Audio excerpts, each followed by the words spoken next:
자, 부모님들 반갑습니다. 대치정서학원의 김경덕 원장이고 저는 국어와 논술을 강의하고 있습니다.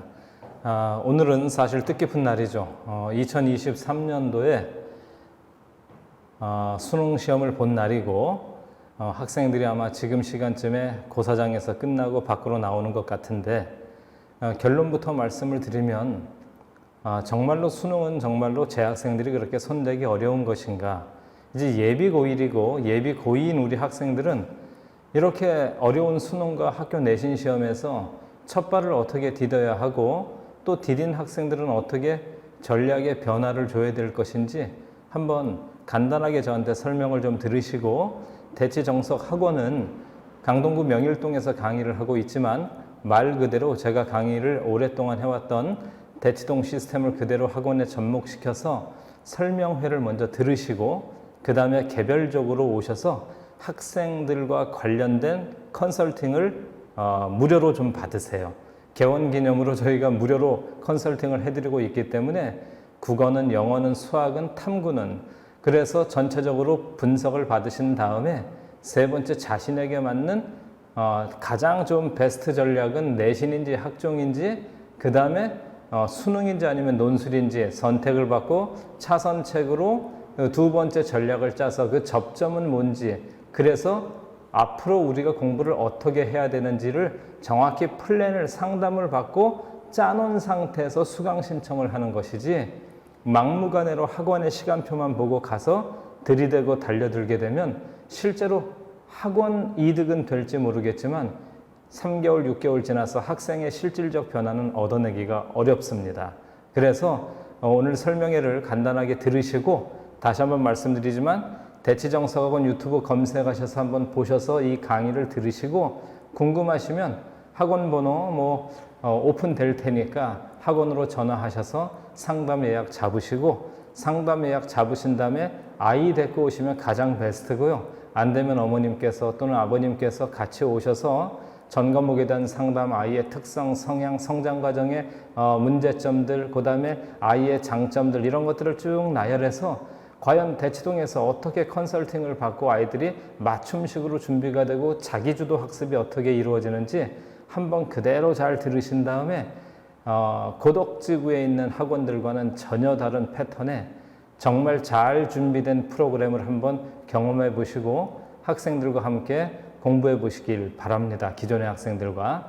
참고적으로 아마 오늘 시험을 본 이 지역에서 가장 그래도 공부를 좀 잘 한다면 배재구나 한영구 같은 학교들이 좀 될 텐데 그 학교에 배재구의 최상위 학생들은 제가 3년 동안 그 다음에 2016년 이전부터 16년부터도 계속 지도를 하고 있었기 때문에 고덕지구 명일지구의 학군과 특성은 매우 잘 알고 있다는 사실을 염두에 두시면서 제가 한 15분 20분 정도 부모님과 함께 의견을 좀 나눠보도록 하겠습니다. 자, 준비되셨죠? 서머리하고 메모하셔도 훨씬 더 좋겠습니다.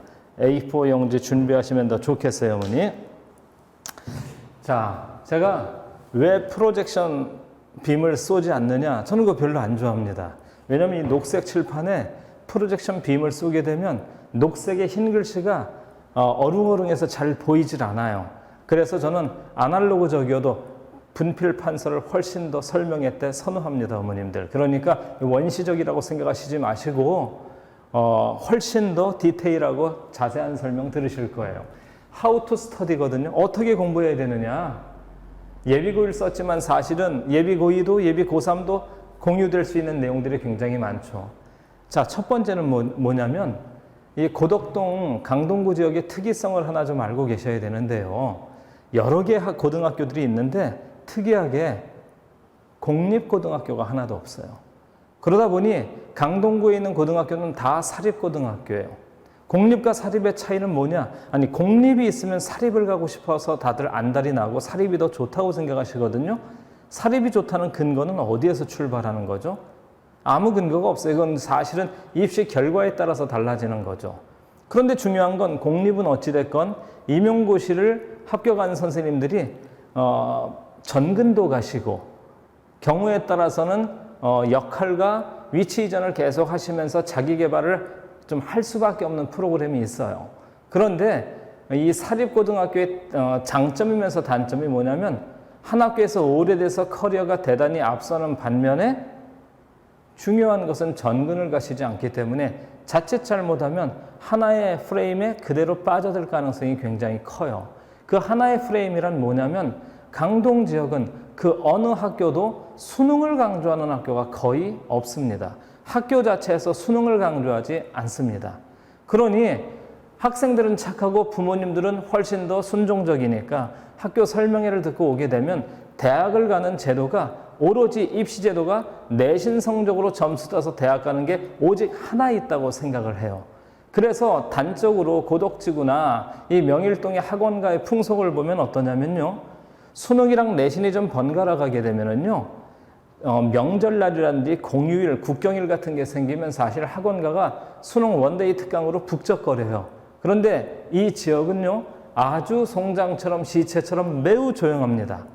내신 시험이 끝나고 맞이하는 첫 번째 주말이라든지 아니면 국경일엔 학생을 찾아볼 수가 없어요. 왜냐? 학원이 다 문을 닫았기 때문에 그래요.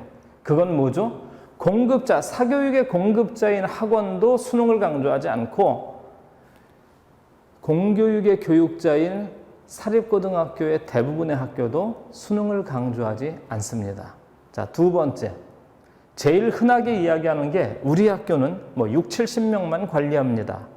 입학 설명회 때 또는 우리 고등학교 문이과목 내신 3등급 내지 4등급 정도면 서성안을 갈 수 있습니다. 또 경우에 따라서는 중경외시를 갈 수 있습니다. 이건 이제 학교에서 우리 학교의 프라이드를 좀 드러내기 위해서 약간 좀 과장을 섞을 때도 있고 공부를 좀 열심히 하라는 취지에서 부모님들께 이야기를 드린 건데 문제는 학생들과 부모님들이 정말로 그 고등학교에 내신 4등급이면 중경외시 정도를 가는 줄 알아요. 이 대단히 잘못된 정보이거든요. 그러다 보니까 공부를 안 하게 되고 1학년 내내 기초 공부도 하면서 공부를 투트랙으로 끌고 가야 되는데 이를테면 내신 공부 열심히 하면서 안 될 때를 대비해서 플랜 B를 준비해야 되는데 좀 죄송하지만 강동구 지역의 고등학교 또는 수험생 공부하는 학생들의 대부분이 플랜 B가 없어요. 플랜 A, only 플랜 A, 내신 하나만 존재하는 거죠. 그러다 보니 내신은 사실은 범위가 적죠. 수능보다 훨씬 범위가 적어요.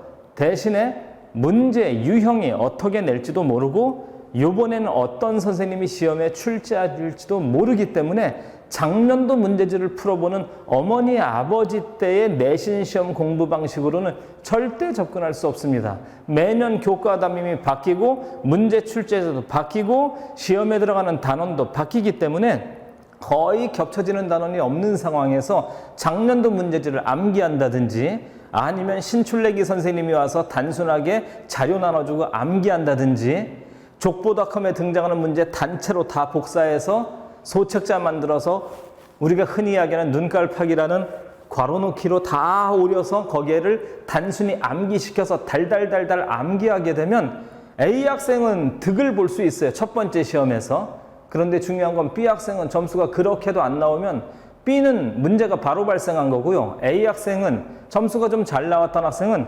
기말고사 때 또 암기합니다. 그 방식으로. 2학기 때 또 암기합니다. 그런데 중요한 건 내신이 12번 중에 우리가 대학 갈 땐 10번이 내신 성적 10번이 우리가 흔히 이야기하는 학종이나 교과 성적 우수자에 반영이 되는데 10번 내내 암기해서 고득점이 나올 수가 없는 구조예요. 그러니 결국 과정 속에서 언젠가 한두 번은 미끄러져서 점수가 밑으로 경우에 따라서 곤두박질할 수밖에 없는데 오히려 첫 번째 중간고사 보고 1학기 기말 마치고 점수가 안 나와서 나는 내신이랑 좀 적합성이 떨어지는가 봐. 그러면 내신 공부도 열심히 하면서 플랜 B를 좀 돌려야 되겠어 하는 학생과 2학년 1학기가 되어서야 문학 내신에서 점수가 곤두박질돼서 이거 안 되겠다 해서 2학년 1학기 때 플랜 B 또는 2학년 2학기 때 플랜 B를 생각하고 가동하는 친구는 아예 경우의 수가 다르다는 거죠. 그러니 차라리 점수가 먼저 주저앉은 게 결과적으로 도움이 될 때도 많다는 이야기예요. 무슨 얘기냐면 중학교 때 공부 방식, 즉 암기하는 공부 방식, 그 다음에 엄청나게 많은 문제풀이, 그 다음에 해설지 암기, 이거 가지고는요 고등학교, 말 그대로 하이스쿨 아니에요, 어머님들? 이 고등학교에서 고득점 나오기가 거의 불가능한 구조예요. 그러니 매우 중요한 게 how to study, 어떻게 공부할 것이냐. 제가 먼저 말씀드리는 게 뭐냐면 1번이 입시제도 정보를 좀 아시고 공부 방식의 변화를 가져와야 된다는 거예요. 이걸 우리가 흔히 뭐라고 이야기하느냐. 공부 방식이니까 학습법의 체인지가 될 것이고요. 공부하는 학습 방법 체인지, 그 다음에 공부를 하는 학생들의 마인드 체인지, 학생들을 서포트해주는 학부모님의 마인드 체인지. 이 마인드 체인지가 없으면요, 중학교 방식 그대로 가져와서 고등학교에다 공부 시험을 준비를 하기 시작해요. 어머님들, 중학교에서 고등학교 올라오는 입시 제도가 복잡한가요? 그렇게 복잡한가요? 한 두세 가지밖에, 그것도 간단한 거밖에 있지 않나요? 특목고 쓸 것인지, 아니면 자사를 쓸 것인지, 아니면 일반 거 써서 뺑뺑이 돌릴 것인지. 우리가 대략 이렇게 생각하고 있는데 고등학교는 훨씬 제도가 복잡하죠. 그렇기 때문에 다시 한번 말씀드리지만 입시 제도에는 종류가 있고요. 그 종류는 어느 것이 우리 아이에게 가장 잘 맞는지를 알아보려면 1학년 1학기, 즉 6월, 7월 시험이 끝나고 나서 중간 점검을 해봐야 알게 되고, 또 경우에 따라서는 예비 2학년 부모님들이 지금 보실 수도 있는데 1학년 맞춰보면 대략적으로 우리 아이가 어디에 유리한지 알아요. 대전제는 안 하는 아이들은 어떻게 할 수 없지만 하느라고 했는데도 내신 성적이 3등급 후반대, 4등급 때 나오는 경우가 허다하거든요. 그러면 이성적으로 정말 서성안을 가고 중경외시를 갈 수 있느냐? nothing, 불가능해요. 예전처럼 학종이라는 제도가 전체 인원의 40%를 뽑았으면 가능할지 모르겠는데 지금은 학종이 대폭 줄어 있는 데다가 교과 성적 우수자 전형 안에 들어가려면 이과여도 내신 성적이 2.34등급 안에는 들어와야 돼요. 2.34등급이라는 건 100분위로 따졌을 때 10명 중에 1.23등 정도 되는 거예요. 그러니 줄을 세우게 되면 100명 중에 10명 정도는 분명히 교과 성적 우수로 갈 수가 있어요. 그런데 여기에서 인원이 훨씬 더 넘어서게 되면 뒤에 내가 만약에 100명 중에 한 20명째쯤 된다. 죄송하지만 100명 중에 20등, 30등으로는 현실적으로 교과 성적 우수자로 대학을 쓰기가 어려워요. 그러니까 지금부터 설명을 잘 들어보세요. 입시제도 종류는 4가지가 있어요, 어머님들. 일단 내신 성적으로 대학을 가는 걸 교과 성적 우수 전형이라고 하고, 내신 성적은 좀 떨어져요. 이를테면 3등급이에요. 하느라고 했는데 이를테면 4등급이에요. 이러면 내신 성적에서 떨어지는 걸 이를테면 세특이라든지 아니면 옛날 용어로 이야기한다면 특기자 전형에 스펙 같은 거 쌓아서 커버리지 하는 것을 우리가 학종이라고 불러요. 학종은 학생부 종합 선발이라고 생각하시면 돼요. 그러니 종합이니까 내신도 들어가고 세특도 들어가고 비교과도 들어가고, 다만 옛날과 달라진 게 교내 이외의 활동에 스펙은 들어가지 않고 학교에서 한 활동에 단 하나만 시험에 들어가요. 자, 3번째는 논술 전형이 있고요. 논술 전형은 학종이랑 거의 뒤섞여 있는 경우가 많은데 무슨 이야기냐면 내신 성적 좀 떨어지고 수능 성적 좀 떨어지면 논술로 커버한다고 생각하시면 돼요. 그리고 4번째가 수능 제도가 있는 거예요. 이 3가지를 우리는 수시라고 부르고 이 한 가지를 우리가 정시라고 부르는데, 교육부에서 지침을 내려준 게 최소한 40% 이상 수능으로 뽑아라 그래서 40% 이상을 뽑고 있죠. 10명 중에 4명. 그런데 실제로는 수시에서 미선발된 인원이 넘어오고 그 다음에 다소 많이 뽑게 되기 때문에 전체 절반 정도 이상이 정시로 선발을 해요. 이에 비해서 나머지 수시 50%를 이 3개 전형이 가져가는데 내신 성적의 전체 50에 한 25% 정도 가져가신다고 보면 돼요. 25 가져간다고 생각하시면 되고 학종이 한 20 가져간다 생각하시면 되고요. 논술 전형이 전국 평균으로는 5%, 하지만 논술을 보는 대학 기준으로는 모든 대학이 논술을 보는 건 아니니까 논술 시험을 보는 대학 기준으로는 5%가 아니라 전체 인원의 12에서 17% 정도를 선발을 하니까 적지 않은 인원이에요. 자, 보세요, 어머님들. 그러니 내신 성적 1학년 때, 2학년 때 내신 공부 열심히 해야 되는데 내신 성적을 열심히 하는 이유가 자, 일단 2.4등급 안으로 들어오면 교과 성적 우수자 전형, 수능도 안 보고 스펙도 쌓을 필요가 없어요. 그냥 예로 대학을 가는 거예요. 이건 25%니까 쉽게 얘기해서 4명 중에 1명만 해당되는 거예요. 그러면 4명 중에 나머지 3명은 공부 안 하나요, 부모님들? 하느라고 했는데 잘 안 되면 예전에는 학종이라는 제도로 10명 중에 4명 이상을 뽑아줬다고요. 그러니 어찌됐건 이 두 개를 합치면 학종에도 내신이 들어가니까 학종의 내신, 교과 성적의 내신 합치면 10명 중에 6명, 6.5명 정도가 내신 성적이 영향을 받으면서 대학을 갔었는데 이제 작년부터 제도가 바뀌어서 학종으로 뽑는 인원이 대폭 줄었기 때문에 쉽게 얘기해서 이제는 10명 선발하면 그중에 4명 내지 4.5명 정도가 내신의 영향권 안에 있다고 보면 돼요. 그러니 내신의 영향권 밖에 있는 학생들이 더 많죠. 그런데 문제는 우리가 이제 공부를 시작하는 학년이에요. 그럼 시작하면서부터 수능에 올인한다? 저는 이걸 반대해요. 이건 반대해요. 왜 그러느냐? 오늘 수능에도 저는 국어 선생이니까 1교시 국어에 최척전이라는 소설이 출제됐는데 아마 강동지구에서는 배재고라든지 아니면 강일고, 강동고 학생들, 졸업생들 득을 봤을 거예요. 왜냐하면 신사고 교과서를 쓰는데 신사고 교과서 1학년 책에 내신 시험 범위에 최척전이 다 들어가 있어요. 그래서 수능 수특에도 물론 최척전이 들어가 있었지만 학생들 가르칠 때 배재고 학생들 상대적으로 수월하게 가르쳤어요. 본인들이 다루었던 내신의 작품이 수능에 기출이 될 것으로 예상됐었기 때문에 그리고 막상 뚜껑을 오늘 열어봤더니 내신에 출제됐었던 작품이 수능에 출제됐으니까 신사고 책을 선택한 학생들은 상대적으로 득을 본 거죠. 이해되시죠? 내신의 중요성은요, 사실 내신 경쟁만 하기 위해서 중요한 게 아니라 내신 공부를 잘 해야 수능의 기초도 잘 잡을 수 있어요. 수능과 내신은 다른 제도가 아니에요. 다른 시험이 아니에요. 이미 배재고, 한영고, 강동고, 강일고, 상일여고, 기타 등등 이 지역의 많은 사립고가 원하던 원하지 않던 문제 유형이 수능 문제 유형으로 바뀌어 있어요. 그러니 내신에서 고득점이 나오려면 반드시 2가지 공부를 선행을 해야 되는데 하나는 내신에 나올 작품 선행이고 두 번째는 내신 시험에 나올 문제 유형 선행 학습이에요. 교육부는 선행이란 말도 쓰지 말라 하는데 뭐 이건 어떤 말을 쓸까요? 공부를 해야 되는 시기니까. 자, 정리를 해본다면 어머님들 학교 지금 정해졌나요? 아직 정해지지 않았죠. 일반고 쓴 학생들은 2월 달에 발표 날 거고 자사고 쓴 학생들은 12월에 발표가 날 텐데 중요한 건 발표가 나면 한번 써봤는데 되는 학생도 있어요. 작년에 배재고. 쓸까 말까 한번 써봤는데 되고 꼭 됐으면 하는 학생들은 안 됐어요. 왜냐? 선발 제도가 바뀌어서 복불복으로 바뀌었기 때문에.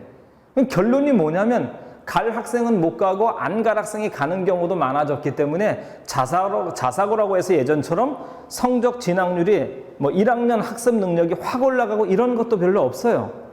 가면 안 되는 학생들, 가지 않으려고 했는데 써봤다가 된 학생들이 힘들게 쫓아가는 경우도 있고 꼭 갔으면 해서 준비를 했었는데 각 학교에 흩어진 학생도 많다 보니까 오히려 주변에 일반고의 성적이 쭉 올라가는 경향을 지금 보이고 있어요. 평준화될 것으로 저는 예상을 하는데 정리를 해보면요, 어머님들 입시제도 내신, 학종, 논술, 수능 4개가 있다. 이 중에 우리 아이가 나중에 한 학기, 1학년 1학기 끝내고 난 다음에 어느 게 유리할지 한번 확인해 보자. 이해되셨죠?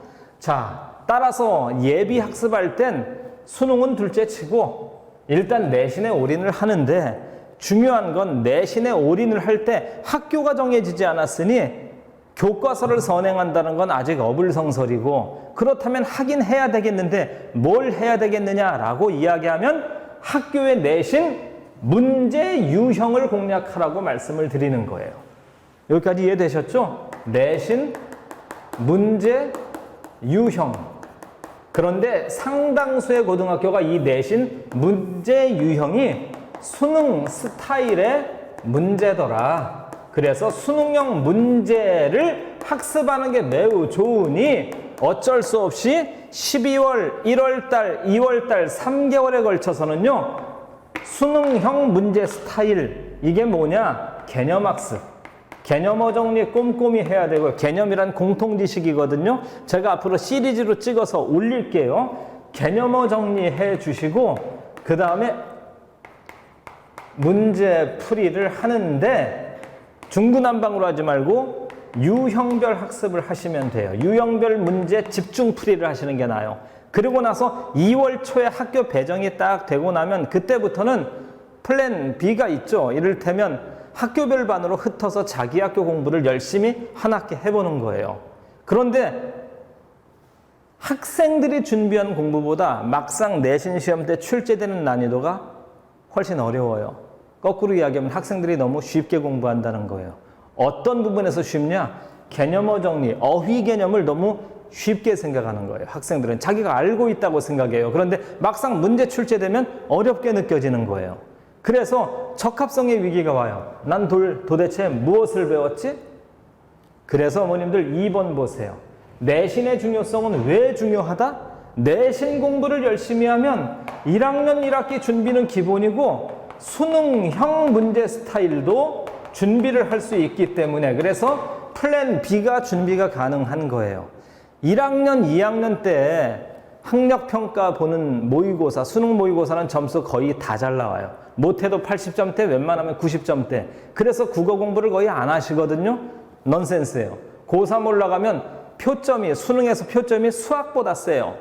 오늘도 불수능까지는 아니지만 변별력을 확보한 수능이라고 이야기를 하는데 대단히 어려워요. 문과도 있고 예체능도 있고 저는 어저께 수업하면서 마지막 파이널 나라면 이거 내겠어 하면서 수능 특강 실전편에 나와 있는 최소 제곱상과 관련된 글을 설명을 했어요. 오늘 그게 출제가 됐어요. 저는 그게 경제지문에 나올 줄 알았어요. 그런데 경제지문이 아니라 과학기술지문으로 응용돼서 출제가 됐어요. 국어 굉장히 어렵습니다. 정리를 해본다면 모내기를 하는 거잖아요, 지금. 따라서 학원 설명에 어머님이 죽자 살자 쫓아다녀서 어머님이 이해한 내용을 아이에게 집어넣으려고 하시면 안 돼요. 사실 그 설명에는 어머님이랑 아이가 같이 들었어야 돼요. 그리고 상담도 아이가 같이 그 자리에 있어야 돼요. 왜냐하면 어머님이 그 상담 설명을 정확히 전달하시려면 입시제도 정보를 정확히 알아야 되고 아이에 대한 특성 분석을 정확히 해야 우리 아이한테는 이런 공부가 필요하겠다라고 생각해서 갈 텐데 그게 아니거든요. 어머님들, 제가 조금 있다가 우리 과학 선생님이랑 의견을 좀 나눠볼 건데 이런 말씀 하시던데요. 과학 선행 한 바퀴 돌리고 가야 되잖아요. 그럼 다들 통과해요. 통과 한 바퀴 돌린다. 그런데 어떤 학생들은요, 화학 원만 해요. 이유는 뭐냐? 첫 번째 중간고사 통과를 구성하고 있는 상당수의 단원이 화학 원이에요. 그래서 화원만 12, 1, 2에 다져놓으면 학교 배정받은 다음에 3, 4월에 나머지 진도는 나가도 내신 준비하는데 전혀 지장이 없어요. 발목을 잡는 건 화원이죠. 그러니 정리를 하면 뭐냐면 이렇게 베테랑 선생들은 다 꿰뚫고 있는 반면에 베테랑이 아닌 선생들은 대부분 나는 이렇게 가르쳐요라고 강의 프로세스를 계속 가르치고 저는 이렇게 나머지 공부를 시켜요. 저는 이렇게 숙제 검사를 하고 저는 이렇게 문자를 보내서 학부모님을 안심시켜 드립니다라고 공부 외적인 요소를 대단히 많이 강조한다는 거예요. 고등학교 공부는요, 공부 외적인 요소보다도 공부 그 자체가 훨씬 더 중요해요. 요즘 어플이 얼마나 잘 돼 있는데요. 제가 이렇게 촬영하고 있는 것도 저도 메가스터디에서 14년 강의를 했는데요. 촬영 강의, 온라인 인강뭐 이투스도 하고 메가도 했으니까 이런 강의에 굉장히 익숙한데 중요한 건요. 요즘 웬만한 학원 동영상 찍어서 학생들한테 강의 제공 다 해요. 녹음 강의도 제공할 수 있고 수많은 프로그램들 책 만들어서 다 줄 수 있어요. 관리요? 장문에 문자 써서 그대로 다 보내드릴 수 있죠. 아이 안 오면 바로 전화해서 아이 보내달라고 얘기할 수 있어요. 그런데 그 모든 걸 다 하면 점수가 오르나요?